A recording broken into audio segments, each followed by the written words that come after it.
Stellar Blade is believed to be a must-play game for many action game enthusiasts or men with cultures. With such an enticing game, how could one possibly resist playing it? The game is releasing on April 26, but first we want to thank Sony Interactive Entertainment Singapore for providing us early access to Stellar Blade. So let's put on some clothes on Eve and begin our adventure. Gamer Braves! Hello adventurers and welcome to our preview on Stellar Blade.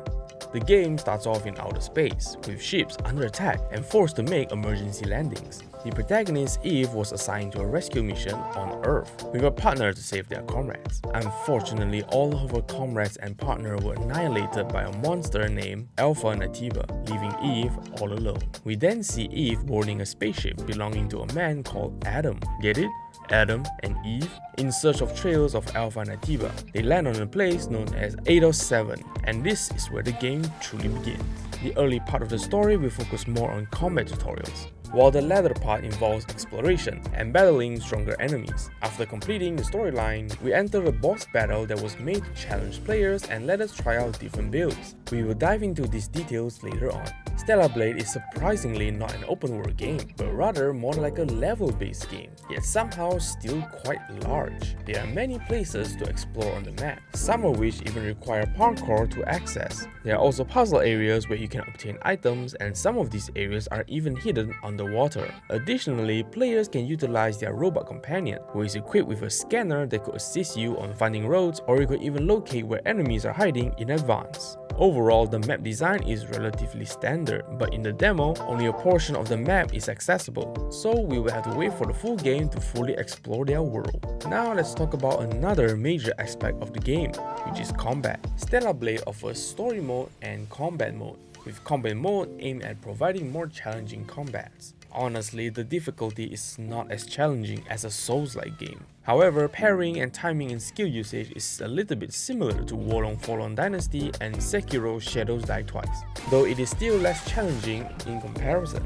After trying out the game, we believe that the most important combat mechanisms can be divided into three categories. Firstly, there's the perfect dodge. After flawless evasion of the enemy's attack, it enables a subsequent counter-attack. The second is blink. Some enemies have an unblockable heavy attack, leaving players to either dodge or rely on blink. When the enemy's heavy attack indicator lights up, so does the player's sword, allowing players to execute blink at that moment. Apart from evading the enemy's attack, this also repositions the player behind the enemy, enabling players to execute a powerful combo attack. However, both of the mentioned skills can only be acquired through the skill tree. In the demo, there are three sections available in the skill tree: Attack, Survival, and Beta. Therefore, it's recommended for players to acquire these two skills early on. The last combat mechanism is parry, which is obviously super important in a game. Once players have mastered it, the game becomes more easier. Additionally, beneath the enemy's health and shield bars, there is a balance gauge. When this gauge is depleted, the enemy becomes staggered, allowing players the chance to deliver a fatal blow.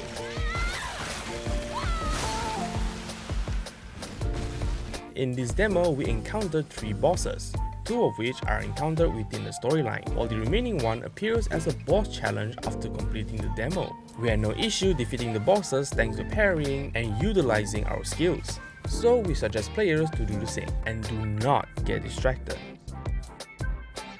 The developers have also included various equipment and accessories, allowing players to choose according to their own preferences of playstyles and strategies. Moving on to graphics, the game offers three modes to choose from, one focusing on frame rate, another on visual performance, and lastly a balance option that balances both. The entire gameplay shown was played in the balance mode. Throughout the playtest, there wasn't any perceived lag and all the visual rendering and quality were stable. Overall, there weren't any significant issues, though we know that players are more interested in Eve herself than the graphics. But for now, it's just a demo, so we are not sure how the full version will perform on larger maps. Although the overall demo was great, it's a bit unfortunate that the demo is a little short. Even though we spent 2 hours playing it, for hardcore RPG players, they could probably finish it in a little over an hour. Even though it's short, the content is quite abundant. For example, their character customization, the game offers 5 sets of clothing for players to dress Eve in, and they can also choose between long or short ponytails. In terms of voiceovers, only Korean and English are available, while Japanese voiceovers are currently only available in the Japanese version. Is that an alpha named Tiba? Let's join them. Also worth mentioning is the game's music, which was truly harmonious, whether it's the songs that we heard at camp or the exhilarating tracks during battles. Their music really helps immerse you in the experience.